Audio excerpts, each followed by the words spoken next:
Hello and welcome to Nick Talks. Mass migration is a problem all over the Western world, but we're not allowed to talk about it because if we are, we're accused of racism. I'm the son of an immigrant, so I think I'm allowed to talk about it. Here's my article. Mass migration, show me the benefits. It had to happen eventually.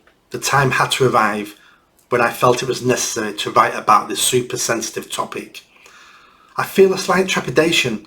For the first time I touched an issue related to race, I was cancelled and my life was never the same again. But as my first book explores, a life of cowardice is not worth living.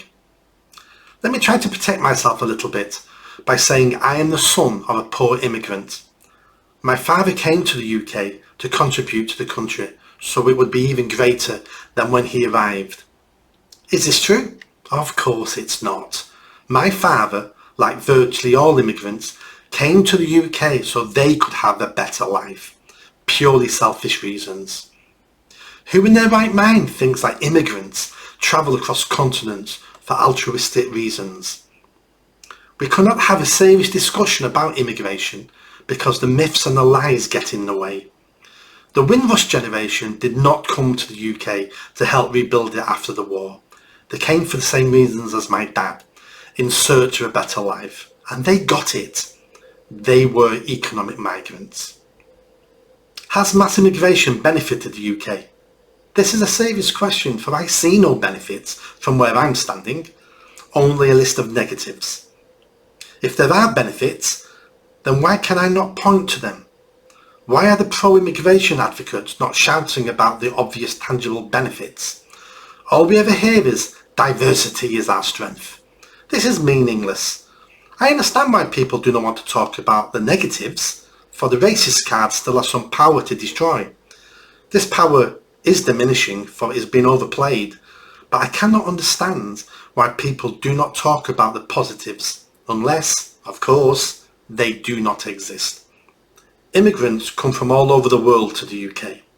They are as different from each other as can be. They only have one thing in common: they want a better life. Who can blame them for this quest? This leads to the question of why are so many countries failing to deliver what their people want? My answer will not be popular. It is clear that failing countries are run by failing governments, who are made up of the people, and these people are influenced by their culture. Countries do not fail by themselves. The culture in these countries plants the seed of their own failure.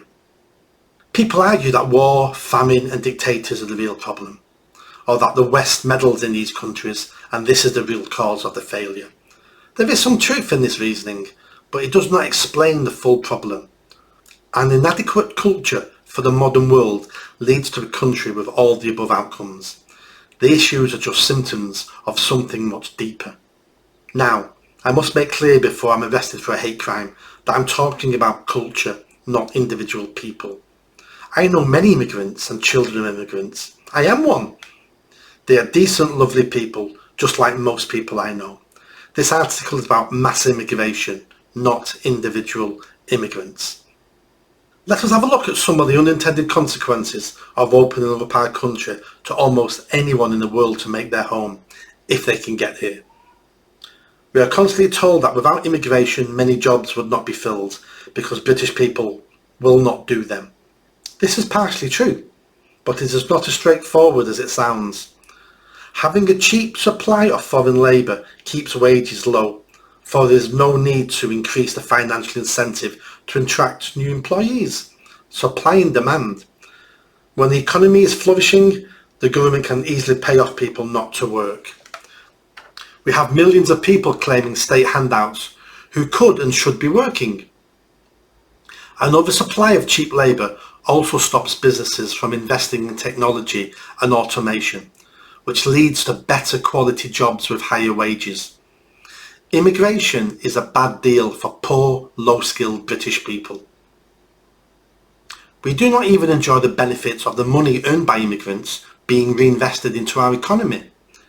In 2018, the UN stated that $8 billion a year is sent overseas by migrants working in the UK. This is a huge benefit to these countries and individual families, but it does nothing for the UK economy. The NHS is always mentioned as a beneficiary of immigration for they hire nurses and doctors from all over the world. The usual mantra is that without foreign labour, the NHS would collapse. Again, this is partly true. The reason is consecutive governments have relied on raiding foreign countries of their medical staff as a quick fix to the staff issues of the NHS. There is never any long-term planning of what is required in the medium term and then training our people to do those jobs. So we just steal nurses from poorer countries.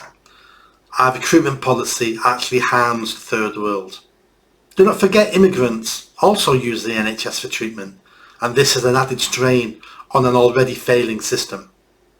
It is not just common ailments that need treating, but new illnesses such as sickle cell that affect black people.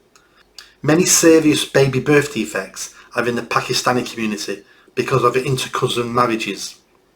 The NHS also spends money on treating acid burns and knife wounds, which are directly related to immigration. My father and family also brought their burdens to the NHS to treat. Our gift was entrenched alcoholism with all its related medical issues. An extra irony was that most of my immigrant family worked cash in hand, so did not even contribute to paying for the NHS. Let us have a look at Albanians, for they are white Europeans and a safe ground to begin a discussion on crime. Most people could not find Albania on a map if they tried. It is north of Greece on the Adriatic coast. Albanian organised criminal gangs are rife throughout Europe and in the UK. They sell guns, drugs and are involved in human trafficking. They are serious people involved in serious violent crime. Many of our foreign prisoners are Albanian. We deport them as quick as we can and they just come back illegally. They are a clear and present danger to law and order within the UK. Many years ago, I worked alongside the National Crime Agency to tackle one of these gangs in Greater Manchester. It was some real James Bond type of stuff. The Roma have been persecuted across Europe for centuries, so many took the opportunity to come to the UK when Romania and Bulgaria joined the EU. What did we see when the Roma hit our shores? Pickpocketing and distraction theft shot up. When I ran Manchester city centre, we had dozens of pickpockets targeting shoppers in the busy streets and shops. Visitors would have phones stolen and handbags would disappear in coffee shops. With the use of CCTV, we caught many perpetrators. Almost all were Roma. I remember a price war among the prostitutes who ply their trade at the back of Piccadilly train station. Romanian girls, not necessarily Roma, had moved into this area and started charging £5 for a blowjob or £7 for full sex. The long established prostitutes were not happy to see their profit margins take a huge tumble. We feared violence and reprisals, but it never happened. Why? The new girls had pimps to protect them. The British girls had not needed pimps for many decades.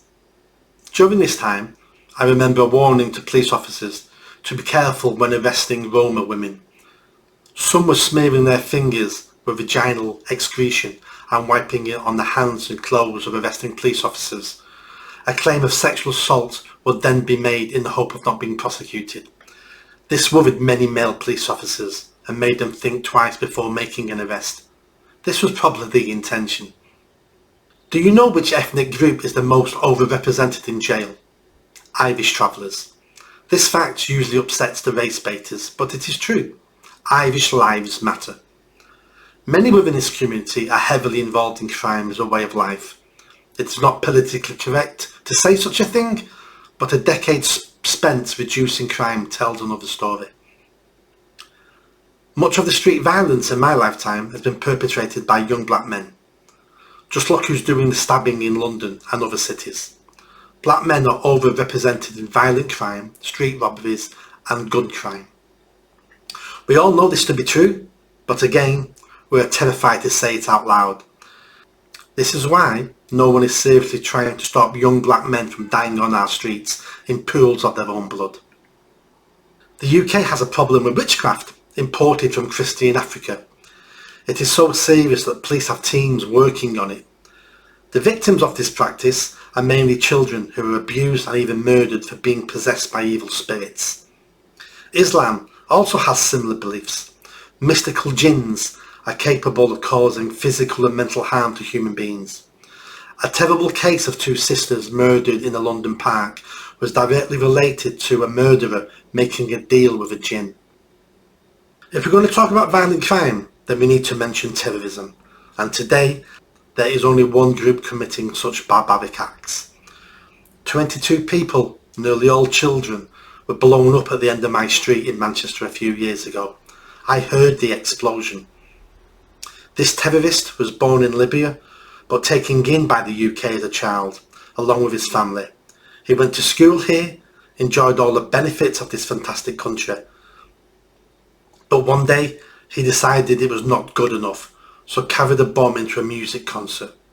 This is how he thanked the British people for granting him and his family political asylum. Radical Islam is a problem in the UK, and everyone knows it. But we have not yet got to a point where we're willing to admit it and do what needs to be done. It is going to take a lot more dead children before we risk being called hurty words. Let us not even delve into rape gangs, honour killings and genital mutilation. Crime is committed by all groups of people. We have never had a crime-free society. Several of my immigrant family have committed crimes and even spent time in jail. One of my uncles committed suicide in Strangeways prison. Criminality is a human trait, not a foreign one. We should not be importing additional criminals into UK as if we have a shortage. We have enough of our own to be tackling. But how do we decide before entry who is a criminal? We cannot. That is why it is so important we have the ability to deport foreign criminals as quickly as possible. Unfortunately, we do not have this ability due to the European Court of Human Rights. When immigrants arrive in a new country, they naturally want to be near people like them, who speak their language and share their culture. We all understand there is safety in numbers. This is understandable, but it's not beneficial. In the long term, it creates ghettos where fading cultures are practiced and inherited by the next generation. This is a template of our multiculturalism experiment. Different cultures living side by side, hardly ever interacting and never integrating. This leads to tribalism and a fear of the outsider. It is perplexing to think that anyone thought multiculturalism was a good idea. History teaches us it always leads to violence. We have areas now in the UK that are dominated by particular ethnic groups with no sign of integration or assimilation to British culture. This is a recipe for disaster. I know many children of immigrants who feel British, but not all feel this way. We have sections of our populace who dress as if they are citizens of a foreign land. The message this sends is that they are different, separate, not British. Many children of immigrants are raised as if not British. I'm not sure if this is intentional or not. I remember chatting to friends at the start of the First Gulf War many years ago. We discussed what we would do if conscripted to fight. The conversation took a silly turn as the alcohol flowed and we joked about who we should invade next. When Ireland was mentioned, my friend said he would fight against the British in this instance. We were all puzzled and asked him to explain, for he was British. He said both his parents were Irish and came to the UK before he was born. He said he felt Irish, not British. This blew my mind and still does. How does a child who is born in the UK, live all their life in the UK, enjoys all the benefits of living in the UK, think they are not British and would fight against their own country? We see the same when Brits support foreign national sports teams or have foreign flags in their social media bio. It's very unpatriotic and highlights their feeling of not belonging. Mass immigration has been a good thing for the millions of individuals who left their country to seek a better life, but it has not benefited host countries. The experiment has been run, we have the data, it is time to stop.